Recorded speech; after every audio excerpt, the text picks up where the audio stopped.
नमस्कार साथियों, आप सभी का बहुत बहुत स्वागत है हमारे चैनल पर। आज है 10 अप्रैल 2024 और हम आपके सामने हाजिर हैं करंट अफेयर्स के एक नए तरोताज़ा सेशन के साथ।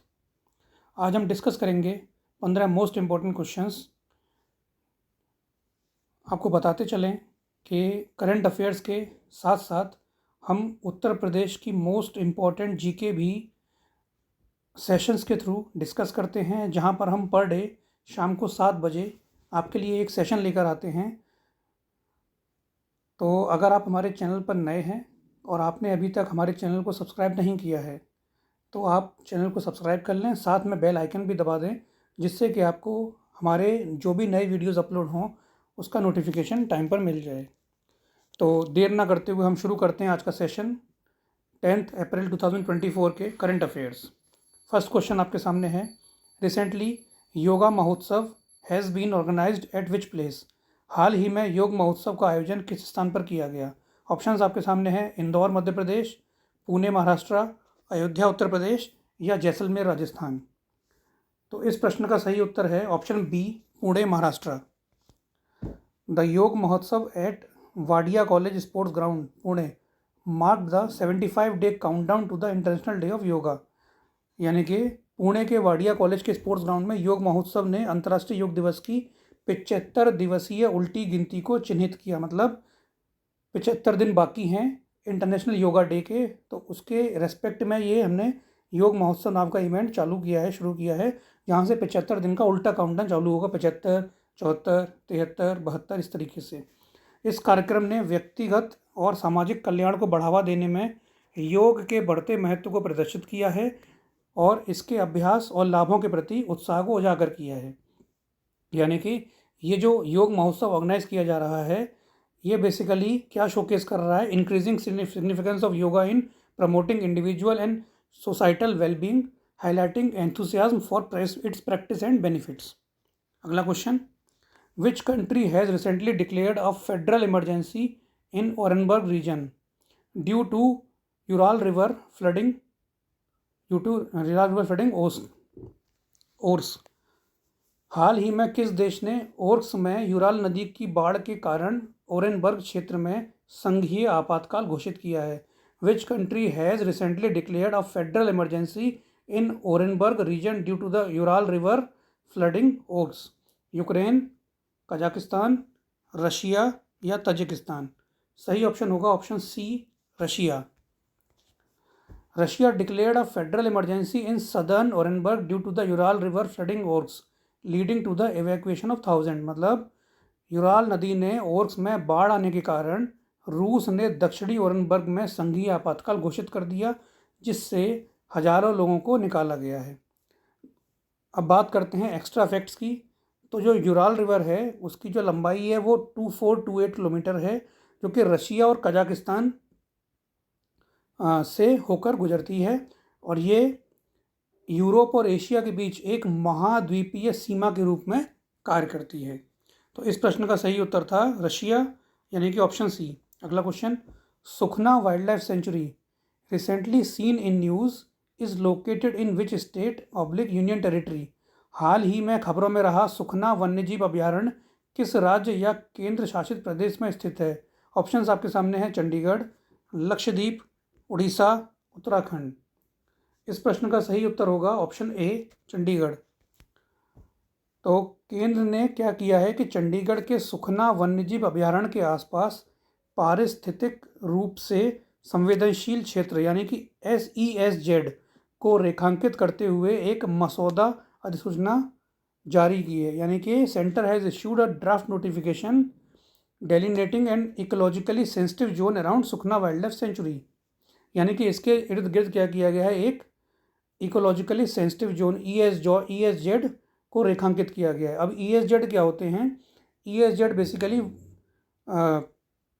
संरक्षित क्षेत्रों के पास महत्वपूर्ण और नाजुक क्षेत्र होते हैं, जिन्हें केंद्र सरकार द्वारा पर्यावरण संरक्षण अधिनियम यानी कि एनवायरमेंट प्रोटेक्शन एक्ट 1986 के तहत नामित किया गया है। मीन्स जो हमारे वाइल्ड लाइफ सेंचुरीज वगैरह होते हैं उनके आसपास के क्षेत्र जहाँ पर कुछ एक्टिविटीज़ को मना कर दिया जाता है कि इसके इर्द गिर्द ये एक्टिविटीज़ आप नहीं कर सकते, जैसे कि माइनिंग नहीं कर सकते। ठीक है, एक उदाहरण के तौर पर हम माइनिंग नहीं कर सकते। तो क्या किया गया है कि सुखना वाइल्ड लाइफ सेंचुरी के चारों तरफ एक ESZ को चिन्हित किया गया है, जहाँ पर एनवायरनमेंट प्रोटेक्शन एक्ट के तहत कुछ एक्टिविटीज़ को बैन कर दिया गया है। तो ये सुखना वाइल्ड लाइफ सेंचुरी कहाँ पर लोकेटेड है? ये चंडीगढ़ में लोकेटेड है। अगला question, Peter Pellegrini recently became the new president of which country?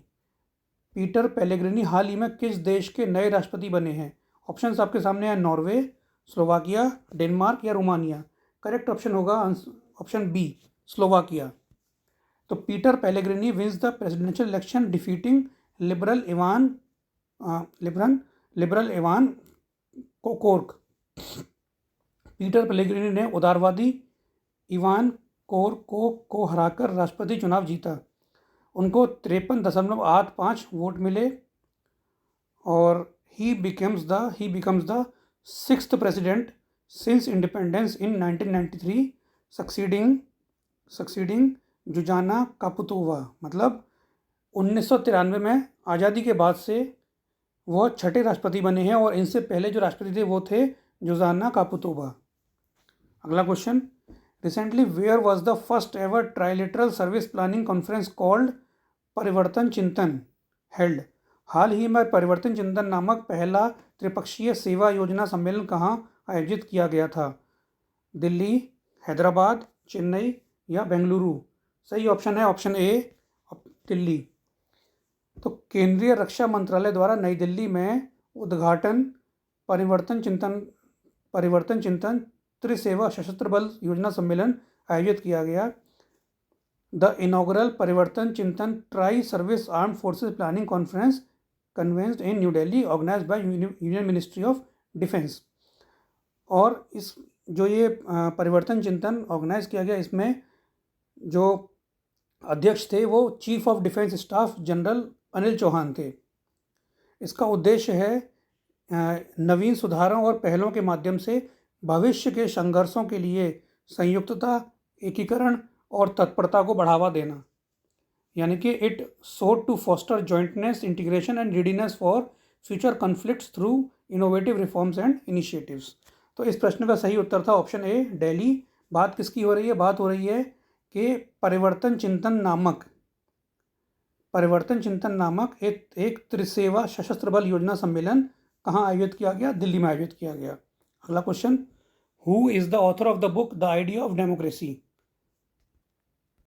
The idea of democracy पुस्तक के लेखक कौन हैं? Dipendra Modi, Sam Pitroda, Arundhati Roy, JK Rowling. सही उत्तर है option B, Sam Pitroda. Sam Pitroda he is the renowned author behind The Idea of Democracy, a book that delves into the current state of democracy and its political challenges, particularly in countries like India and the United States. Sam Pitroda जो कि the idea of democracy के प्रसिद्ध लेखक हैं, वह पुस्तक लोकतंत्र की वर्तमान स्थिति और इसकी संभावित चुनौतियों पर प्रकाश डालती है। खासकर किसकी बात हो रही है? भारत की और संयुक्त राज्य अमेरिका जैसे देशों की। सही उत्तर क्या है? सैम पित्रोदा। अगला question, who has been appointed as the new CEO and managing director of Wipro? Wipro के नए CEO और प्रबंध निदेशक के रूप में किसे नियुक्त किया गया है? ऑप्शंस हैं, राजेश गोपीनाथन, ऋषद प्रेमजी, श्रीनिवास पल्लिया, अबिदाली नीमुचवाला।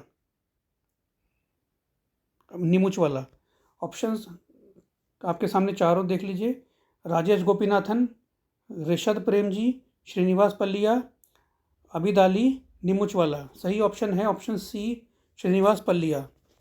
Srinivas Pallia has been appointed as the new chief executive officer and managing director of Wipro, succeeding Thierry Delaporte. Means Srinivas Pallia से पहले इस पोस्ट पर कौन था? थियरी डेला पोर्टे थे। तो new managing director and CEO of Wipro कौन है? श्रीनिवास पल्लिया। अगला question, world health day is celebrated annually on April 7th, marking the foundation day of the world health organisation in 1948. What is the theme for World Health Day in 2024? विश्व स्वास्थ्य दिवस प्रतिवर्ष 7 अप्रैल को मनाया जाता है, जो कि 1948 में विश्व स्वास्थ्य संगठन WHO की स्थापना तिथि को चिन्हित करता है। 2024 में विश्व स्वास्थ्य दिवस की थीम क्या है? ऑप्शंस हैं health for all, my health my right, healthy living healthy planet, wellness for everyone. सही उत्तर होगा option B, my health my right. In 2024, the theme of World Health Day is My Health, My Right, focusing on the fundamental human right to access quality health care, education and information. 2024 में विश्व स्वास्थ्य दिवस की theme मेरा स्वास्थ्य मेरा अधिकार है, जो गुणवत्तापूर्वक स्वास्थ्य देखभाल, शिक्षा और सूचना तक पहुंच के मौलिक मानव अधिकार पर केंद्रित है। यानी कि जो ये हेल्थ है, मतलब कि हर इंसान को हेल्थ फैसिलिटीज़ प्रोवाइड की जाए, ये उसका मौलिक अधिकार है। अगला question, when is national siblings day celebrated? राष्ट्रीय भाई बहन दिवस कब मनाया जाता है? 8 अप्रैल, 9 अप्रैल, 10 अप्रैल, 11 अप्रैल। सही उत्तर होगा ऑप्शन सी, 10 अप्रैल, यानी कि आज के दिन। तो national siblings day, a day to celebrate the unique bond between brothers and sisters, falls on April 10th, 2024 this year.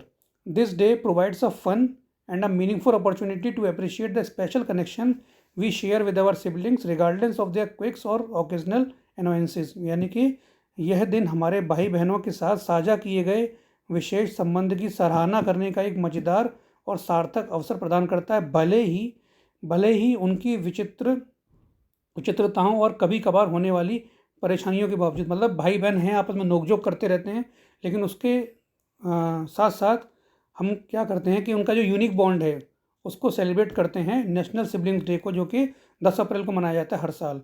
It is a day to celebrate the joy and laughter that comes with having siblings, यानी कि यह भाई बहन होने से मिलने वाली खुशी और हंसी का जश्न मनाने का दिन है। अगला question, recently the sitar and tanpura made in the Miraj city of which state has been received the GI tag? हाल ही में किस राज्य के मिराज शहर में बने सितार और तानपुरा को GI टैग प्राप्त हुआ है? ऑप्शन है महाराष्ट्र, केरला, गुजरात या आंध्र प्रदेश। सही उत्तर ऑप्शन ए, सही उत्तर option A, Maharashtra. Recently the sitar and tanpura made in Miraj, a small town in Sangli district of Maharashtra, has been given the geographical indication tag GI tag. ठीक है, हाल ही में महाराष्ट्र के सांगली जिले के एक छोटे से शहर मिराज में बने सितार और तानपुरा को भौगोलिक संकेत यानी कि GI टैग दिया गया है। अगला question, where has apricot blossom festival started recently? हाल ही में एप्रिकॉट ब्लॉसम फेस्टिवल कहाँ शुरू किया गया? ऑप्शन हैं उत्तराखंड, हिमाचल प्रदेश, जम्मू एंड कश्मीर, लद्दाख। सही उत्तर ऑप्शन डी, लद्दाख।